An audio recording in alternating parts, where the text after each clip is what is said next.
Thank you, Professor Sachs. Of course. I want to talk to you, or actually listen to you, on the economic effects of this Trump and Netanyahu war on Iran. But before we get there, just as a baseline, has the war achieved any of its objectives? No. The war has gotten the U.S. And the world into a terrible bind. We face an economic crisis worldwide. Of course, the way out of this is to stop doing what we were doing, which is attacking Iran, at least to try to go back to the status quo ante. But in terms of any stated goals by the United States, which varied over time in explanation, whether it was regime change or unconditional surrender or an end of Iran's nuclear program on American terms or an end of Iran's missile systems, nothing remotely has been accomplished or will be accomplished. The United States does not have the power through military force to compel such changes. And the whole war was based on some failed plan or delusion that a decapitation strike would immediately create a pliant government in Iran. When that failed, basically, the failure of the whole war was exposed. Iran maintains deterrence.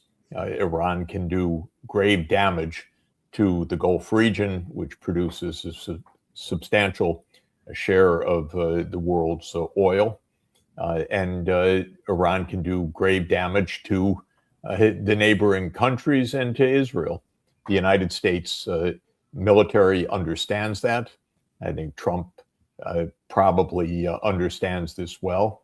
So he got us into a colossal mess that's going to cost probably hundreds of billions of dollars one way or another. And he should get out, but he's a very stubborn person. So the costs keep racking up rather than being ended by simply ending the terrible mistake that he made. The government says that the war has cost 25 billion. Others, retired military folks, have said it's much closer to 100 billion. Yeah, it's a preposterous number. It's a lowball number that makes absolutely no sense. We'll find out the right numbers over time. But when the first message to Congress came that there would have to be a $200 billion supplemental, and then when the budget for the next fiscal year went in, increasing the defense ask, or the military ask, we don't call it defense anymore, we call it the War Department, the ask by about another $500 billion, it's clear that the 25 billion is some very strange accounting, but not real. What has been the consequence of the war to American consumers? Basically, we have a sizable increase of oil and gas prices, and all of the products that are produced by oil and gas. So a lot of petrochemicals, the fertilizer that farmers depend on, and therefore food prices down the road. This has been a sizable, not devastating shock, but it could become devastating if we have a continuation of this grave blunder. Oil prices went from around $70 a barrel, a little bit less at some days, a little bit more, to what is now a little bit over $100 a barrel, about a 50% increase. But shortages are very real, and the prices will continue to rise significantly if the current situation just continues with an Iranian and a U.S. joint blockade, let's put it that way, of the Strait of Hormuz. Very little is coming out from the region. Supplies are shrinking, reserves are shrinking of all of the commodities in question, and prices will rise further. When it looks like there's some kind of agreement, the spot market price falls because speculators expect a reopening of the strait. When there's a failure of the negotiations, such as they are, then the prices tend to rise fairly relentlessly. So we're in a situation right now of a very serious reduction of world energy supplies that will bite. They will hurt Americans. They will hurt people everywhere.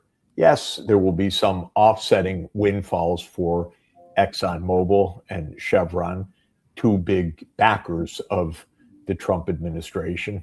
And partly what we're seeing is the normal Washington policy for sale. Trump is, if anything, transactional. So he caters to the oil and gas industry. He caters to the Israel lobby. He caters to Silicon Valley, which is making a ton of money with the new digital killing machines. And these are his donor base. And American policy has been sold to them, and the American people have been sold down the river. They're going to suffer, and they are suffering. And Trump's attitude is, suck it up. It's not my problem. I'm a billionaire, and my lobbies love it. So this is where we stand right now.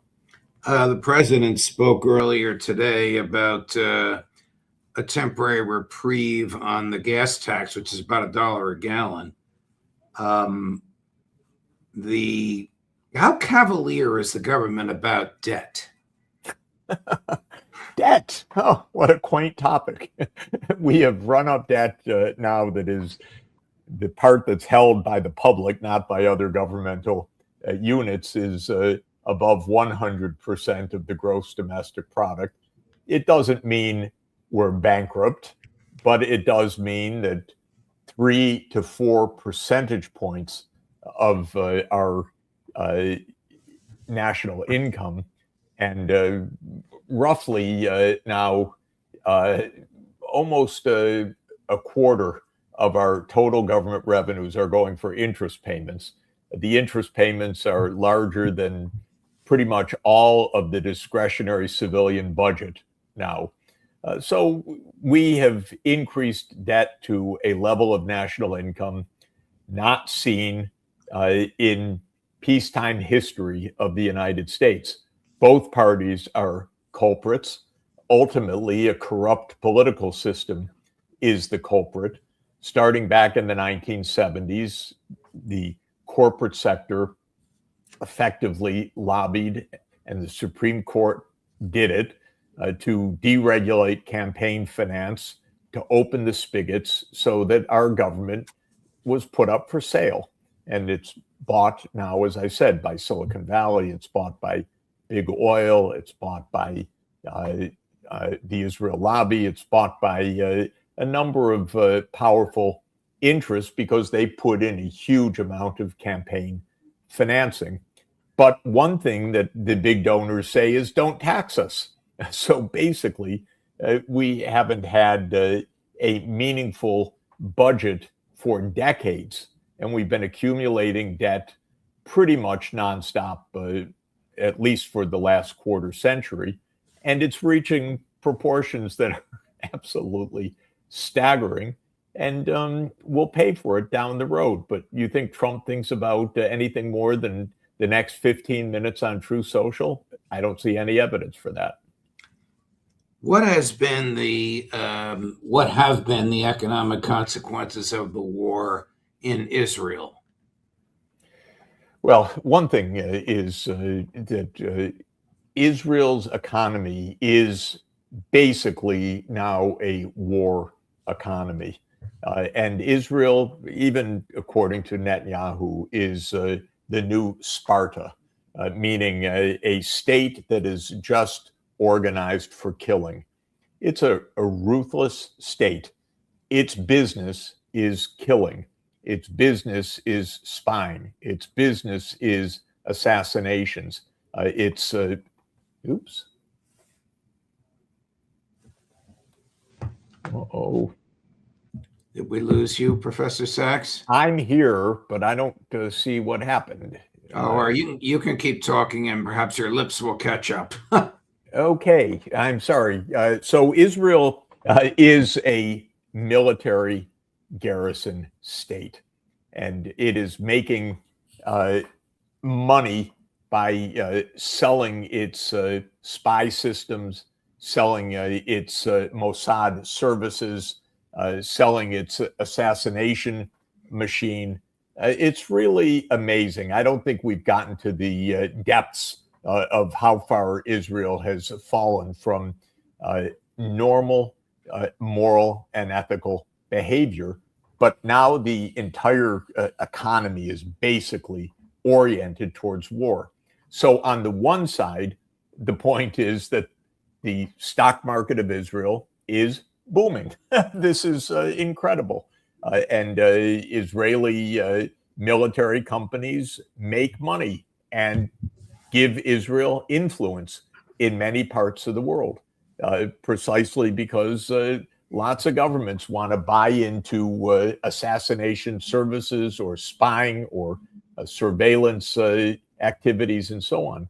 It's grotesque in my view what has happened. All right. Of course, for the rest of the economy, hundreds of thousands, if not millions of people have left. The tourist sector is destroyed. The normal economy is destroyed, but Israel's not aiming to be a normal country. It's aiming to be a war machine right now. Professor Sachs, I'm going to ask you to log off and log on. Okay. So that and I'll talk while you're doing this. If you could do it as quickly as you can. I'll do it right away. Hopefully you'll be right back with us. We all know your face, but it'd be better to be able to see you as you're speaking to us. So Professor Sachs, who was describing the bust and boom in Israel because of the war. We'll be back in just a minute, and I will ask him about China, Iran, and Russia, as well as the worldwide economy as a result of the war, and how the war planners in the Pentagon and in Tel Aviv could not have planned for these consequences. Is Professor Sachs with us? I hope I'm back. Yes, you're back. Right. The last thing we heard you say was that there are aspects of the Israeli economy that are booming because it has become a marketplace for war-related, both licit and illicit, like assassinations, services. But how about to Israeli consumers and Israeli commercial life, taking into account the devastation caused by Iran's retaliation? I'm sure that the dislocations to anything resembling normal life are profound. Basically, hundreds of thousands of people have left. Many will never come back. Many Israelis are disgusted by the state of affairs, in addition to being taken over by the war industry. It's been taken over by the most extreme religious zealots who act as if they want to really provoke the end times. And so the normal daily life is utterly disrupted, keeping all these reservists in the military invading one country after another. Israel's at war all over the Middle East. It's about 8 million Israeli Jews fighting across Lebanon, Gaza, the West Bank, Syria, Iran, Yemen.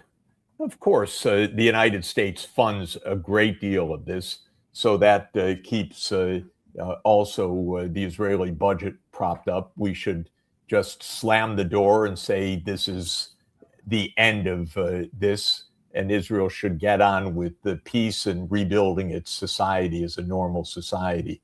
I don't know the precise numbers and dislocations that have been involved, only the general point that the war machine revs, but the rest of the economy suffers. How has the war affected Iran's economy? Destruction of infrastructure, tolls on the Gulf of Hormuz. Well, first, we should say a general point, which is that every economy in the world is hurt by this rise of energy prices and an energy scare. Oh, my. Oh, okay. You're back. Good, I am. Yes. Hurt by the rise of energy prices and energy scarcity. It's just like chopping off a limb to the world system by taking down a significant part of the actual flow of energy resources. So in this sense, the world as a whole simply has less. And that is an unavoidable loss everywhere. Of course, there are some few places that have some windfalls, mainly oil and gas companies. That doesn't trickle down to average people, but it does fill the coffers of a few major oil producers around the world. But generally, this is a hard negative hit to the world. Now, on top of that are the military costs, which we talked about, and then the damage from the war itself, the massive destruction of civilian life, of buildings, of downtown Tehran, of physical infrastructure. So these are tens or hundreds of billions of dollars of losses just over a few weeks. Of course, our leaders treat this all as one big game. Even Trump said when there was another round of fire that this is a slap. This is a game for these people. These are psychologically deranged people who think that the killing and the destruction is just par for the course. And when certain parts of your financial backers, certain groups are enjoying the windfall, you don't even notice that yourself. And since the windfall is, as I said, highly concentrated in Silicon Valley backers of Trump and in the oil and gas industry, which backs him, he probably feels this going great. How about China? How has the war affected the Chinese economy, Professor Sachs? China is an oil importer, but a very smart and effective country. It is the most technologically innovative country in the world right now, ahead of the United States, because it's put its head down to get to work, to build the best electric vehicles, to build the lowest cost renewable energy systems, to build the best humanoid robots, to build the lowest cost 5G digital systems, and so forth. So China is doing well economically. Its exports continue to grow. Its technological advances continue to be very rapid. Scientists from around the world are picking up stakes and moving to China because there's a lot of build out of Chinese research and development. The universities are booming. They're hiring scientists from around the world. And in this context, the oil shock is felt, but it's certainly no crisis for China. China built up a lot of oil reserves. Some amount of oil continues to come through, even from Iran and the Gulf, of course. A lot comes through from Russia and from other Central Asian economies. And interestingly, China is by far, the largest investor in wind and solar and hydropower in the world. China's installing as much solar power capacity every year as all of the rest of the world combined. So China's going green, digital, building out a new energy system at remarkable speed. It's becoming an all-electric economy, while the United States is doubling down on the 20th century technology of internal combustion engine vehicles. China will produce most of the world's electric vehicles in the coming years. And within China, a majority of new car sales now, if I'm not mistaken, are electric vehicles, and the proportions continue to soar. All of this means that, yes, China will feel the squeeze from the reduced oil flows, but there's no desperation. And what this will do is accelerate China's energy transformation to nuclear, wind, solar, mega hydro, very smart grids, electrification of transport rather than petrol. Actually, shipbuilding also is shifting to green fuels rather than normal fossil fuel based shipping. So China's using this as actually a spur to what is already the world's fastest energy transformation underway. What leverage, if any, does President Trump have with China when he visits on Friday? None that I can see. None. Nothing.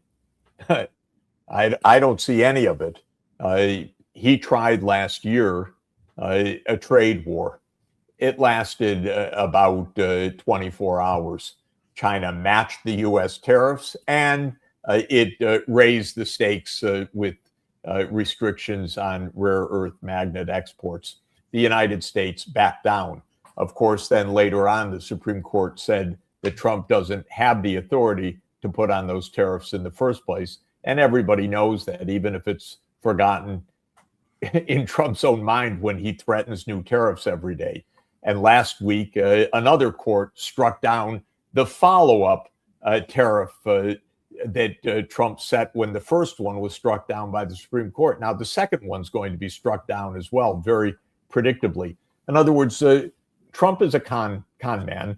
He's using powers he doesn't have. He's a bit delusional, going to wars on premises that are absolutely false. The United States does not produce anything that I can see that China desperately needs. It used to be thought that the high-end chips were, a kind of decisive make or break for China, but China itself is telling its companies, buy Huawei, you don't have to buy NVIDIA. I understand that NVIDIA will be represented on this trip to encourage the Chinese reopen the markets for purchases of NVIDIA chips. There is no choke point. There is no threat point. Actually, it would be nice if just for once in his life, Trump actually sat down with the counterpart and discussed the areas of cooperation rather than thinking that he has to hit someone in the nose first before he talks to them. But right now, he has nothing to hit with. He has no cards, as he likes to say. Last question. How has the war in Iran affected Russia? Well, Russia has basically enjoyed that windfall of oil profits because oil prices have risen significantly. Russia is exporting a lot of oil, especially to Asia. And so for Russia, this has been probably the one major economy that this is net a significant economic positive effect. Having said that, it's really true that Russia does not want this war and doesn't want this instability. Russia's not looking for windfall profits. Actually, Russia has been playing an extremely responsible role, talking both to Iran and to the Gulf countries, and trying to also tell President Trump, look, you made a mistake. You didn't get what you want. You can't get what you want. Don't even think about going farther because you'll blow up the world economy. And actually, nobody's going to like that very much. So what Russia has been doing behind the scenes is a very responsible role, not an opportunistic one. It's trying to end the war. It's telling the United States, stop what you're doing because it doesn't work. It was wrong to begin with. Iran is an ally of ours. They're not going down the drain, and you can't defeat them without devastating costs to the world. And at the same time, Russia goes out of its way every day to emphasize that it wants good relations with the Arab countries as well. And on the whole, it's playing a very stabilizing role in trying to find the way to peace. The main thing that is needed, very straightforwardly, is for Donald Trump to stop. He doesn't have to acknowledge the mistake. It's not in his character. He just needs to leave. He can call it the greatest victory in the history of the world as far as we're all concerned. Just stop. Stop the blockade, open up the straits, go home. And this would be the best thing for America and the best thing for the world. Professor Sachs, thank you very much. We may call on you again this week, depending upon events or threatened events in China. But deeply appreciate all the analysis today. I know it's practically tomorrow where you are, but thank you for staying up late, my dear friend. Terrific. See you soon. Sure.